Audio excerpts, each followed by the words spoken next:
Hello everyone, my name is Shivkanya. Today we are going to start with a series of tenses. In one episode I am going to cover only one tense, so you will have a concrete idea of it. But this is the first episode, so we are going to glance at all the 12 tenses and then we are going to start with the simple present tense. But before we go ahead, I'd like to suggest you to subscribe to the channel, hit the bell icon so that you get notified whenever a new lesson is uploaded. You can ask your doubts and queries in the comment section. Please hit a like button because your one like motivates me a lot to create a new lesson every time. We all know that there are three main tenses: the past, the present and the future.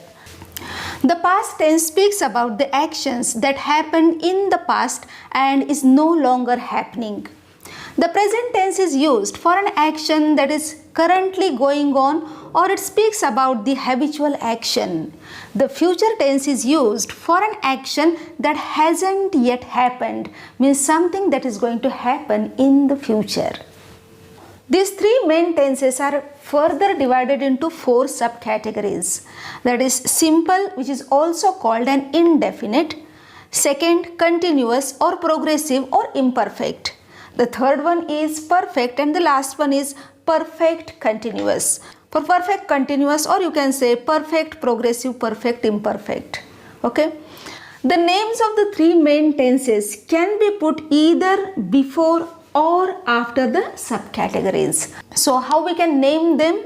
You can say the simple past tense, or you can say the past simple tense. One and the same, it doesn't make any difference. So the three main tenses and four subtenses, together we get 12 tenses. So let's start reading them.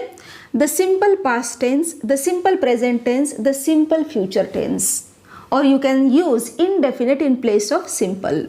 Next set, we can say the past continuous tense, the present continuous tense, the future continuous tense. The next set is the perfect past tense, the perfect present tense, the perfect future tense. The next set is the past perfect continuous tense, the present perfect continuous tense, the future perfect continuous tense. So these are the 12 tenses. Now we are going to start with the first tense, that is the simple present tense or the indefinite present tense.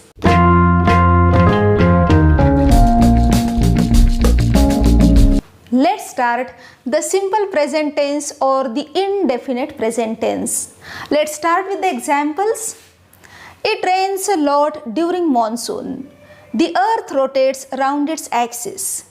Fire uses oxygen when it burns. We go to school every morning. They never follow the rules. The train leaves at 4 tomorrow. The course starts in mid-September.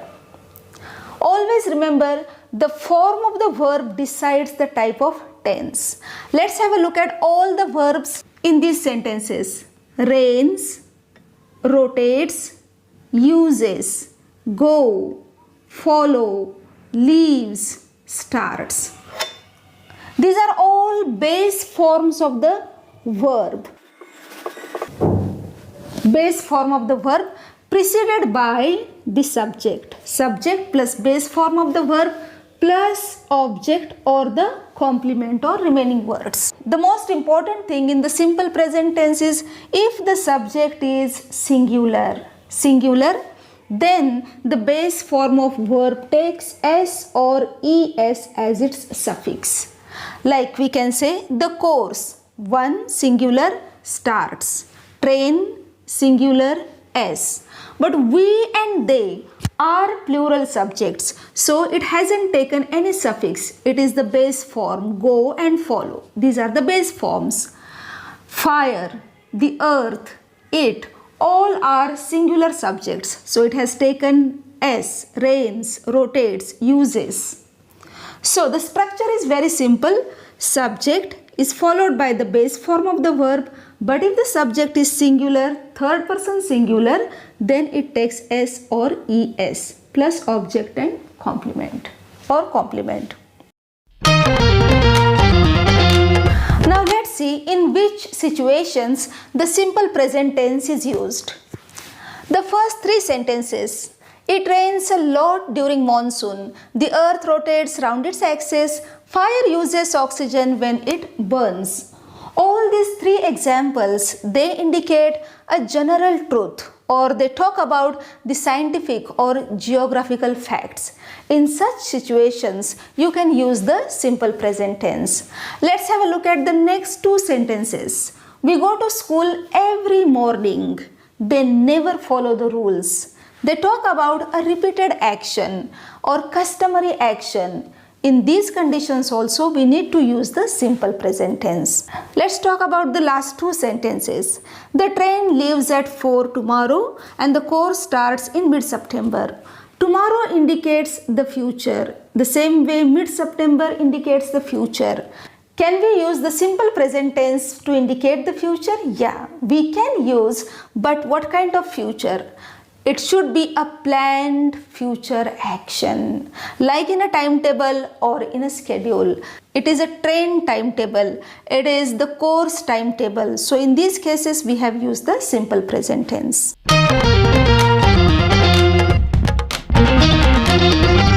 We have seen the structure, the situations, and now we are going to see the time phrases which are normally used in the simple present tense. They are always, every day, every month, every year, every morning, like we have used here. Never, often, normally, usually, twice a month, twice a year, thrice a day, all the time. All these phrases can be used for the simple present tense. It indicates the frequency, how often the thing happens. The next important point is how to make the negative sentences of the simple present. For making a negative sentence, we need to use not in the sentence. But always remember, not is such a word which never appears alone. It needs somebody else's support. It needs the helping verb whenever it occurs in a sentence. Now, as far as simple present tense is concerned, there is a problem that it doesn't have any explicit, means open helping verb. So the concept of do and does is very important here. People often get confused while using do and does. But don't get confused. Let's learn it. There is a trick for that. If you remember that, you will never ever get confused while using do and does. The first important thing. Do is a main verb as well as it is a helping verb. You need to be very clear about the function of the verb do. It works as a main verb. Also, it works as a helping verb whenever it is required. Clear? Same is with does. Do, does and did. I am keeping aside did because we are going to see it in the past tense. Now we require do and does. Let me explain this point with the help of an apple. This is an apple and it has seeds inside. We cannot see the seeds, but they are there inside. Okay? In the same way, any main verb in English has the seeds of do, does and did. As I told you earlier, did I am not going to take. I am keeping it aside for the past tense. Do and does, these are the two important seeds as far as the simple present tense is concerned. When I cut the apple, I get to see the seeds. In the same way, I cut the main verb, then I get to see these verbs. Which are they? Go is a combination of go and do. Goes is a combination of go and does. In the same way, leave is a combination of leave plus do. Leaves is a combination of leave plus does. Together they make leaves. Together they make leave. In the same way, coming to the most important verb, that is do. Do, as I told you, it is a main verb. It contains the helping verb do also. Does is a combination of do, the main verb, and does, the helping verb. Same way, follow, follow plus do, follows, follow plus does. Use, use plus do, uses, use plus does. Once this is clear, then you are able to make the negative sentences properly without any confusion. Now let's start. We go to school every day. I want to make a negative of this one. So I'll write we not go to school every day. But as I told you, not never appears alone. It takes somebody's help. That is the helping verb. In the simple present, no helping verb is given explicitly, openly. We need to find it out. Go is a combination of what? Go plus do. So, we do not go to school every day. Do plus go is equal to go. Okay. Next, the train leaves at 3. The train not leave at 3. Leaves is a combination of leave plus does. We get the helping verb does. So take does here.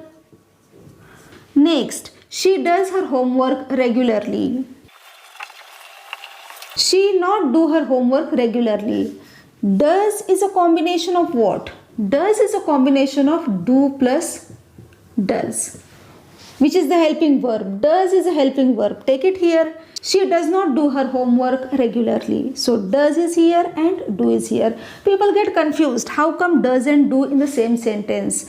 Unless you cut this main verb into these two verbs, it's difficult to understand. So please pay attention to do, does when you use them as a main verb, how to segregate them. The next one, they follow the instructions. They dash not follow the instructions. Follow is a combination of follow plus do. Do is a helping verb. Take do here. They do not follow the instructions. The next one, fire uses oxygen. Fire dash not use oxygen. Uses is a combination of use plus does. Does is a helping verb. Take it here. Fire does not use oxygen. So in this way, if you segregate the main verbs and get the helping verb, then it is very easy to make a negative sentence. Now another way to test whether we have used do and does correctly or not is a simple thing. When there is plural, we take do. When there is singular, we take does. Simple as that. We, plural, do. The train is singular, so we have taken does. She, singular, does. They, plural, do. Fire, singular, we have taken does. I hope the concept of do and does is clear to you, because based on this, we are going to see how to frame a question.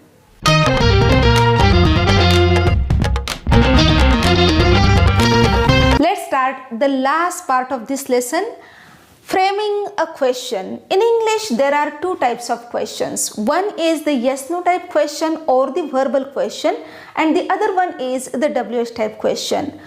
I have uploaded a lesson on how to frame a question correctly in English. The link of the same one is given in the I button and in the description box. Please check that video. You will get a complete idea of how to frame both kind of questions. In the simple present tense sentence, how to frame a question, that is yes-no type question or a verbal question, is a problem. When is it a problem? When you are not clear about the concept of do and does, which function as a main verb as well as a helping verb. But since this idea is clear to you, there isn't any problem to frame a question. It is simple. Let's see. Before we frame a question, let's see what is the formula of the question. Always remember, the yes-no type question begins with a helping verb. It is followed by the subject, and then by the main verb, and then the object or complement, and at the end there is a question mark because it is a question sentence. Let's start. We go to school every day. Go is a combination of go plus do. Do is a helping verb. So do, helping verb, followed by subject. We is a subject. Main verb go, every day. In the same way, the train leaves at 3. Leaves is a combination of leave and does. Does is a helping verb. Take it. Next, she does her homework regularly. Do plus does is a combination. Let's see. Helping verb does. Have a look. Does is a helping verb, do is a main verb. It's a combination of this. Next, they follow the instructions. Follow is a combination of follow and do. Do is a helping verb again. Follow is a combination of do plus follow. Next, the last one, fire uses oxygen. Uses is a combination of use and does. Helping verb does. Uses is a combination of does and use. So in this way you can frame the questions, yes no type question. Framing a WH type question is not that difficult. It is absolutely simple. Whichever part you want as an answer, to that you need to ask the question. For that you need to check that lesson. The link is given as I told you earlier. Before we end the lesson, let's have a quick recap of all the important points regarding the simple present tense. The simple present tense is also called the indefinite present tense. The structure is subject, verb plus object. But if the subject is third person singular, the verb takes s or es as its suffix. We need do and does for making a negative sentence as well as for framing a question. Here the concept of do and does is clearly written. You can take a screenshot of it and practice. The simple present tense is used to tell the scientific or geographical fact, a general truth, or when we want to talk about the planned future action, we need the simple present tense. So I hope the lesson is clear to you, the tense is clear to you. We'll be back very soon with the next tense, that is the simple past tense. The link of the lesson is given in the I button and in the description box. Please check it. We'll see you again next time. Till then, keep watching, keep learning, keep growing. Learn English with Shivkanya. Thank you for your time, love and support. Peace.